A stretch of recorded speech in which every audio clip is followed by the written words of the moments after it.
అందసత్యం గారు మీరు చూశారు కదా ఇప్పుడు స్పీకర్ గారిని ఉద్దేశిస్తూ రేవంత్ రెడ్డి పాత్రధారి ఆ స్కిట్లో చేసిన ఇది చూశారు కదా, దాన్ని మనం ఎంతవరకు యాక్సెప్ట్ చేయొచ్చు స్పీకర్ యాంగిల్లో?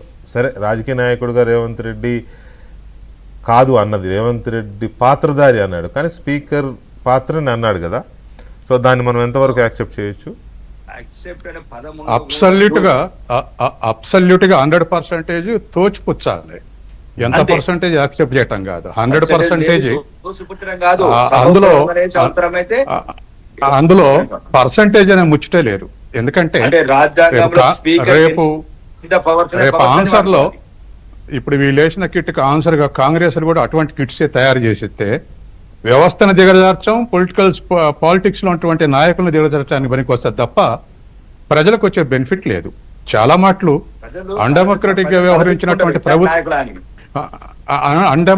వ్యవహరించినటువంటి ప్రభుత్వాలకు వ్యతిరేకంగా, నాయకులకు వ్యతిరేకంగా అనేక రకాల ప్రజా సంఘాలు, పౌర హక్కుల సంఘాలు సదస్సులు పెట్టినాయి. ఎక్కడ ఇట్లా అవమానిస్తూ మాట్లాడినటువంటి పరిస్థితి మనం చూడం. గత 50 ఏళ్ళుగా నేను చూస్తున్నా. తర్వాత రెండవది, కేసీఆర్ మొదట 5 ఏళ్ళు గవర్నమెంట్ చేస్తున్నటువంటి పనులు చూసి మంచి డెమోక్రటిక్ గవర్నమెంట్ వచ్చింది. విద్యారంగంలో అరగోపాల్, చుక్కారాం ఇలాంటి వాళ్ళని ఇన్వాల్వ్ చేసి ఏదో విద్యా విధానాలు రూపొందిస్తారు అన్నటువంటి గవర్నమెంట్ 2-5 ఏళ్ళు వచ్చే వరకల్లా వాళ్ళ అభిప్రాయం వద్ద అసలు వాళ్ళ దగ్గర రావడానికి వీలు లేదని ఎలగొట్టినటువంటి పరిస్థితి చూసాం. ఒక ప్రభుత్వానికి ఎందుకు ఈ వీక్నెస్ వస్తుందంటే, వాళ్ళు ఇచ్చిన హామీలు అమలు చేయమనేటువంటి బయలుదేరగానే ఈ నియంత పోకళ్ళు వస్తాయి. దాంతో అనేక అణచివేతలు మనం చూసాం. ఇవాళ రేవంత్ రెడ్డిలో ఇంకా అప్పుడే ఆ పోకడ రాలేదు. 5 ఏళ్ళు అయిపోయిన తర్వాత 5 ఏళ్ళు ఏమైనా వస్తుంది అని చూడాలి. కానీ మనం ఇప్పుడు ధర్నా చౌక్ని ఎత్తేసారు. సభలు పెట్టేటువంటి వాళ్లకు, ఆ హాల్ ఓనర్లకు వార్నింగ్లు ఇచ్చి మా పర్మిషన్ లేకుండా మీరు సభకు పర్మిషన్ ఇవ్వటానికి లేదు. సభకు వచ్చిన వాళ్ళని నిరోధించడం కాదు పోలీసులు. ఇప్పుడు నిన్న మొన్న విరసన సభలు సుందర విజ్ఞాన కేంద్రంలో జరిగినాయి. గతంలో వాళ్ళ సభ పెరుకుంటే ఆ మేనేజర్ చెప్పాడు మాకు వార్నింగ్లు వస్తున్నాయండి, మా పర్మిషన్ లేకుండా అసలు వాళ్ళకి హామీ ఇవ్వద్దని.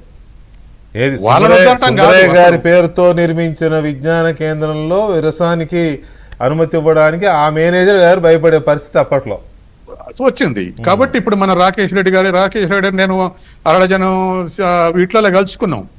ఆయన బీజేపీని పక్కకు పెట్టి ఇండివిజువల్ గా భలే మాట్లాడతారు ఇప్పుడు మాట్లాడే ఆ పరిమితులు లేకుండా.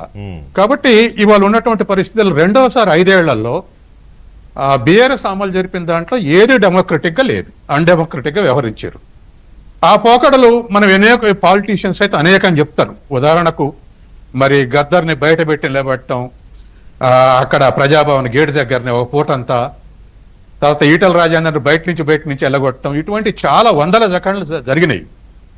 ఎందుకిట్లా తన అనుచరులు ఉంది కదా అందశ్రీ గారిది.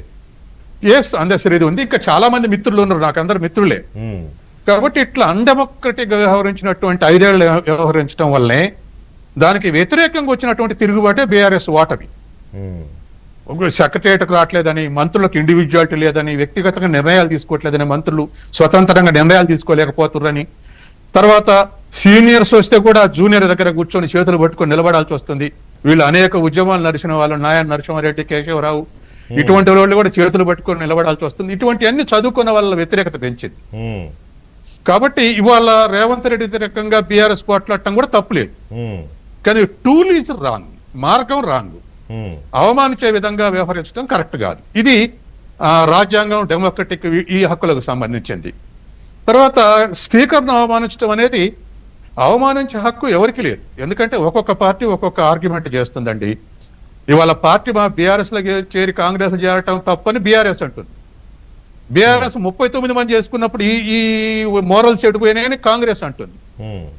ఇంకొక పార్టీ రాజీనామా చేసి మళ్ళీ గెలిపించుకొని చేరుతాం అంటారు. 3 తప్పులే. వెంకయ్యనాయుడు అన్నట్టు ఒకసారి మారితే డీమ్డ్ టు బి వేకెంట్, ఇంకా ఎలక్షన్ కమిషన్ అనౌన్స్ చేయటమే ఖాళీ అయిందని. 1 వీక్ లో అది వేకెంట్ అయినట్టే అతను రాజీనామా చేస్తే. ఆ విధంగా ఇప్పుడు 3 తప్పే, 3 కాన్సెప్ట్లు తప్పే అయినప్పుడు ఎవరికి వాళ్ళే సమర్థించుకుని స్పీకర్ మీద నెట్టేసి స్పీకర్ ఇందాక మన దయాకర్ చెప్పినట్టు అది సుప్రీంకోర్టులో ఉంది, అది మరి సబ్జుడీస్ అవుతుందని అనుకుంటున్నాము, చిక్కుడు ప్రభాకర్ గారు చెప్పాలి, అది సెపరేట్ ఇష్యూ. అయితే ఇక్కడ పాయింట్ ఏంటంటే రిపబ్లిక్ డే రోజు రిపబ్లిక్ డే ఉత్సవాలను ప్రతి రాజకీయ పార్టీ, ప్రభుత్వ వ్యవస్థలు, ప్రైవేటు వ్యవస్థలు అన్నీ జెండా ఆవిష్కరణలు చేసుకుంటాయి. వీలైతే మీటింగ్లు పెట్టుకుంటారు, లేకపోతే మిఠాయిలు పంచుకుంటారు, ఏదో ఒకటి చేసుకొని వెళ్తారు. ప్రభాకర్ గారు, మీరు ఇందాక నేను వేసిన వీడియో చూసారా? నేను చూడలేదు సార్ అది. సరే, అది నేను మళ్ళీ వేస్తాను. ఒక్క మాట వెంకటకృష్ణ గారు, ఆ, ఒక్క మాట ఆ. ఒక్కటే పేరు చెప్తే, ఎమర్జెన్సీ విధించిన నాడు కూడా స్టాల్ వర్డ్స్ అందరూ అరెస్ట్ చేస్తే కూడా, ఆ. వాజ్పేయి నుంచి ఫెర్నాండెస్, జ్యోతిర్మయ్ బసు అనేక మందిని ఉమ్, అరెస్ట్ చేస్తే కూడా ఇందిరాగాంధీని ఒకే మాట అన్నారు. ఆ 2 ఏళ్లు కూడా నియంత అనే మాట తప్ప ఇంకోటి అనలే, అవును మరొక విధంగా అవమానించలే. అవును. కాబట్టి ఇవాళ నియంత్రణతో పోకళ్ళు వస్తే విమర్శించడంలో తప్పులేదు, సభలు పెట్టడంలో తప్పులేదు, వాళ్ళ తత్వాన్ని వ్యతిరేకించడంలో తప్పులేదు. అనేక వందల కొద్ది సభలు మన హైదరాబాద్ జరిగినాయి.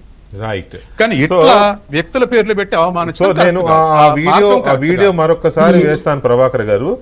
అది వేసేదానికంటే ముందు ఒక్క నిమిషం